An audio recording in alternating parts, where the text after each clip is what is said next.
देश की आजादी के लिए आजाद हिंद फौज बनाने वाले सुभाष चंद्र बोस की मौत आज भी एक रहस्य बनी हुई है। उनकी मौत को लेकर कई तरह के दावे किए गए, कई सरकारों ने आयोग बनाए, कई सारे कमीशन बैठाए गए और उनका सच उजागर करने को बस चुनावों और इलेक्शन में एक बड़ा मुद्दा बनाया गया। इसके बावजूद भी आज भी उनकी मौत एक राज की तरह है। न उनकी अस्थियां भारत लाई जा सकी, न उनका पार्थिव शरीर अंतिम संस्कार के लिए मिल सका। आज की पीढ़ी देश की आजादी के इस महानायक के बारे में बस कही सुनी बातों के अलावा कुछ भी नहीं जानती। आज 23 जनवरी उनके इस जन्मदिन के शुभ अवसर पर आइए जानते हैं उनसे जुड़ी कुछ बातें।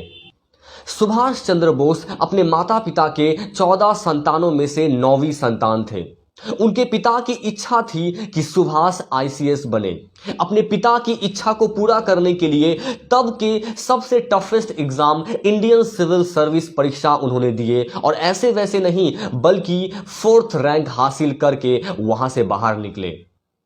मगर ब्रिटिश के अधीन काम करना उन्हें मंजूर नहीं था और 22 अप्रैल 1921 को उन्होंने इस पद से त्यागपत्र दे दिया और इस आराम की नौकरी को बड़े आसानी से उन्होंने ठुकरा दिया। ये थी उनकी देश के प्रति सच्ची प्रेम। एक बार तो उनके कॉलेज के दिनों में एक प्रोफेसर भारत के बारे में कुछ आपत्तिजनक बयान दे बैठे। फिर क्या था, सुभाष उनसे भी भिड़ गए और आखिरकार उन्हें कॉलेज से निकाल दिया गया। आज हम जिसे राष्ट्रपिता के नाम से जानते हैं यानी महात्मा गांधी, उन्हें पहली बार राष्ट्रपिता कहकर संबोधित करने वाले हमारे और आपके सुभाष बाबू ही थे। नेताजी सुभाष चंद्र बोस महात्मा गांधी के कई बातों और विचारों से इत्तेफाक नहीं रखते थे और इस पर उनका मानना था कि हिंसक प्रयासों के बिना भारत को आजादी नहीं मिलेगी। नेताजी का ऐसा मानना था कि अंग्रेजों को भारत से खदेड़ने के लिए सशक्त क्रांति की आवश्यकता है, तो वहीं गांधी जी अहिंसक आंदोलन में विश्वास करते थे और इसी वजह से कांग्रेस के अध्यक्ष पद का चुनाव जीतने के बावजूद उन्होंने कांग्रेस पार्टी से इस्तीफा दे दिया। कांग्रेस पार्टी छोड़ने के बाद नेताजी ने 1939 में फॉरवर्ड ब्लॉक नामक संगठन का गठन किया। 21 अक्टूबर 1943 को सुभाष बोस ने आजाद हिंद फौज के सर्वोच्च सेनापति की हैसियत से स्वतंत्र भारत की अस्थायी सरकार बनाई। इस सेना को जर्मनी, जापान, फिलीपीन, कोरिया, चीन, इटली, मॉस्को और आयरलैंड जैसे देशों ने मान्यता दी। इसके साथ ही उन्होंने 1943 को आजाद हिंद बैंक की स्थापना किए थे और इस बैंक के करेंसी को 10 देशों ने मान्यता दिए थे। आजाद हिंद बैंक 10 रुपए के नोट से लेकर 1 लाख रुपए की नोट तक बनाए थे, जिसमें छवि हमारे और आपके सुभाष चंद्र बोस के थे। 1944 को आजाद हिंद फौज ने अंग्रेजों पर आक्रमण किया और कुछ भारतीय प्रदेशों को अंग्रेजों से मुक्त भी करा दिया। आजादी के लिए कोहिमा का युद्ध यानी 4 अप्रैल 1944 से 22 जून 1944 तक लड़ा गया एक लंबा और बहुत ही भयानक युद्ध था। 5 जुलाई 1943 को सिंगापुर के टाउन हॉल के सामने सुप्रीम कमांडर के रूप में नेताजी ने अपनी सेना को संबोधित करते हुए दिल्ली चलो का नारा दिया और उसके साथ ही उनका एक और विख्यात नारा, तुम मुझे खून दो मैं तुम्हें आजादी दूंगा, आज भारत की राष्ट्रीय नारा बन गया है। और यह नारा उन्होंने तब के बर्मा यानी आज के म्यांमार में दिया था। तुम मुझे खून दो और मैं तुम्हें आजादी दूंगा, ये वह नारा है जिसने हर भारतवासी के खून को गर्म कर दिया, अंग्रेजों से लड़ने के लिए एक ऐसी ताकत दी जिसे हम देशभक्ति का नाम दे सकते हैं। अपने जीवन काल में नेताजी को कुल 11 बार कारावास की सजा काटनी पड़ी। आखिरी बार 1941 को उन्हें कोलकाता हाईकोर्ट में पेश होना था, लेकिन उन्होंने अपने घर से भागकर जर्मनी चले गए और हिटलर से मुलाकात की। आपको बता दें कि सुभाष चंद्र बोस को पहली बार नेताजी कहने वाला पहला शख्स एडल्फ हिटलर ही था। सुभाष चंद्र बोस 1934 में अपना इलाज करवाने के लिए ऑस्ट्रिया गए थे, जहां उनकी मुलाकात एमिली सेंकल नाम की टाइपिस्ट महिला से हुई। नेताजी इस महिला से अपनी किताब टाइप करवाने के लिए मिले थे और आगे चलकर इस महिला से उनको प्यार हो जाता है और 1942 में इस महिला से वे शादी कर लेते हैं और इनसे उनका एक बेटी भी होता है जिनका नाम अर्पिता बोस रखा गया।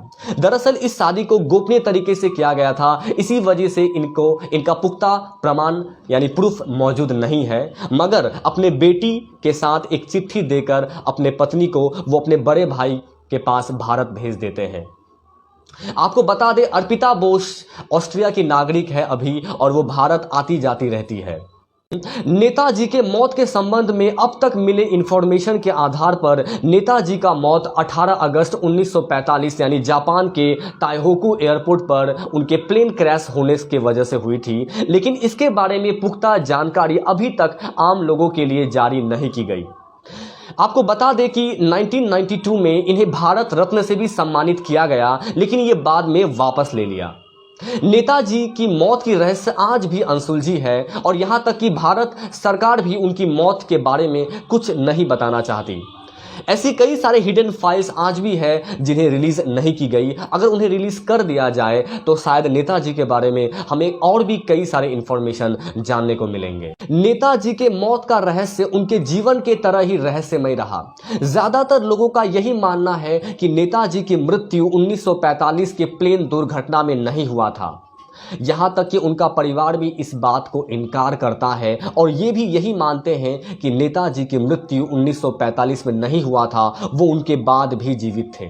लेकिन इसके बाद एक ऐसा सच सामने आया जो सभी के होश उड़ा दिए और वो सच था गुमनामी बाबा। जी हां, नेताजी के मौत का रहस्य उस समय और भी गहरा गया जब दुनिया के सामने आया गुमनामी बाबा, जो उत्तर प्रदेश के फैजाबाद में रहते थे।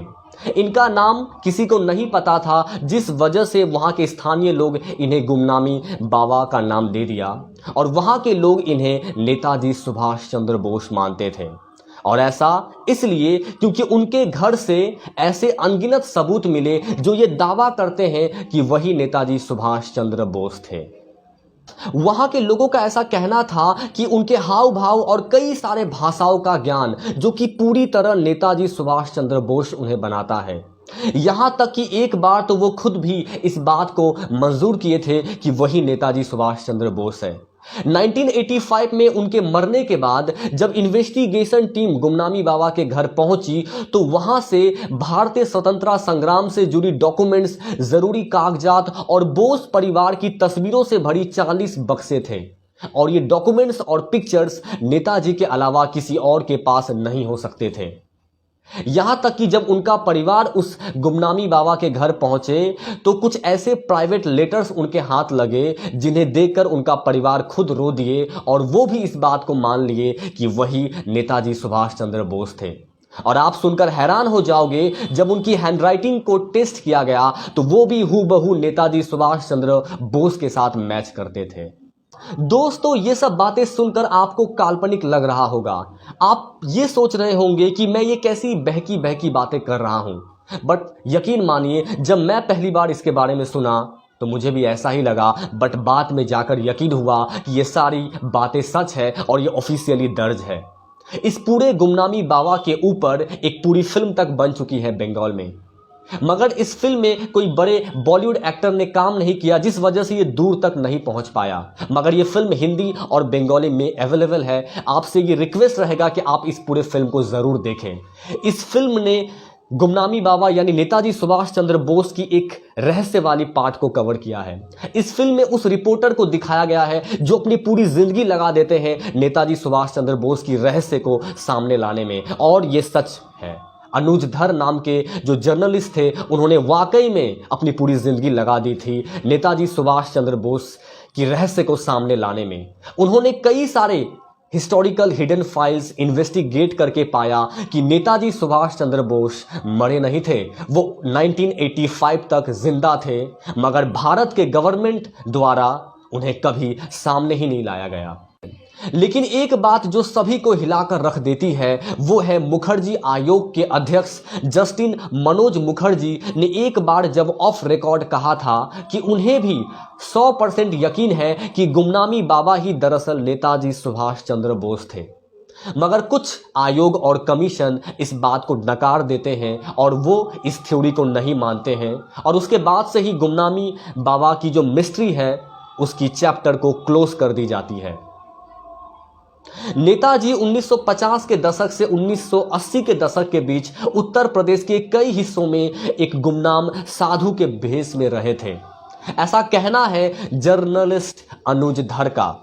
अपनी किताब व्हाट हैपेंड टू नेताजी, इस किताब को जरूर पढ़ें आप। इस किताब में ऐसी कई सारे रहस्यों के बारे में उन्होंने जिक्र किया है और उन्होंने ये साफ रूप से कहा है कि गवर्नमेंट द्वारा हमसे छुपाई गई ऐसी कई सारी बातें आपको इस किताब में पढ़ने को मिलेंगे। और आपको बता दूं, ये वही इंसान है, ये वही जर्नलिस्ट अनुज धर है जिन्होंने अपनी पूरी 15 साल लगा दी नेताजी सुभाष चंद्र बोस की रहस्यों को इन्वेस्टिगेट करने में। दोस्तों, जर्नलिस्ट अनुज धर और नेताजी का पूरा परिवार, यहां तक कि उनकी खुद की बेटी अर्पिता बोस भी कई बार भारत आकर गवर्नमेंट से ये रिक्वेस्ट कर चुकी है कि अगर वाकई में नेताजी सुभाष चंद्र बोस की मौत जापान में हुई थी तो उनके अस्थियों को भारत लाया जाए और उनका डीएनए टेस्ट किया जाए। अगर गवर्नमेंट ये मानती है कि नेताजी की मौत वहां पे हुई थी तो उनके डीएनए टेस्ट क्यों नहीं करती हैं वो लोग, और गुमनामी बाबा के दांतों का भी डीएनए टेस्ट होना चाहिए। दोस्तों, गवर्नमेंट अब तक इस पर सीरियस रूप से एक्शन लेने में असमर्थ रही है और नेताजी सुभाष चंद्र बोस के ये रहस्य तब तक बनी रहेगी जब तक ना गवर्नमेंट इस फील्ड में सीरियसली उतरकर एक्शन नहीं लेते हैं। दोस्तों, मेरे इनमें से कई सारे फैक्ट्स हो सकते हैं गलत या सही, आप खुद इन पर रिसर्च करिए और अपना रिव्यू मुझे कमेंट सेक्शन में ज़रूर दीजिए। और अगर आप नेताजी सुभाष चंद्र बोस के बारे में और भी डिटेल में जानना चाहते हैं तो कई सारे बुक्स मार्केट में अवेलेबल है, उन्हें खुद पढ़ें और अपनी राय खुद दें। जैसे कि व्हाट हैपेंड टू नेताजी, अनुज धर जो मैंने आपको कहा फेमस जर्नलिस्ट, आप इस बुक को पढ़ सकते हैं। उसके बाद mystery of death of Netaji Subhash Chandra Bose, ये बुक रहा। उसके बाद Netaji Subhash Chandra Bose and Indian war of independence, आप इस बुक को पढ़ सकते हैं। उसके साथ ही कुछ बंगालीज में कुछ बुक है जैसे नेताजी रहस्य बा नेताजी फिरे छिलेन, ऐसी कई सारे बुक्स अवेलेबल है, उनको आप ज़रूर पढ़ें और उनसे जुड़ी जो मैंने कहा गुमनामी बाबा की फिल्म भी आप ज़रूर देखें। दोस्तों, आज के वीडियो में बस इतना ही। मिलेंगे अगले वीडियो में एक नए टॉपिक के साथ। तब तक अगर आप इस चैनल में नए हैं तो सब्सक्राइब कर दीजिए और लाइक कर दीजिए। Good bye.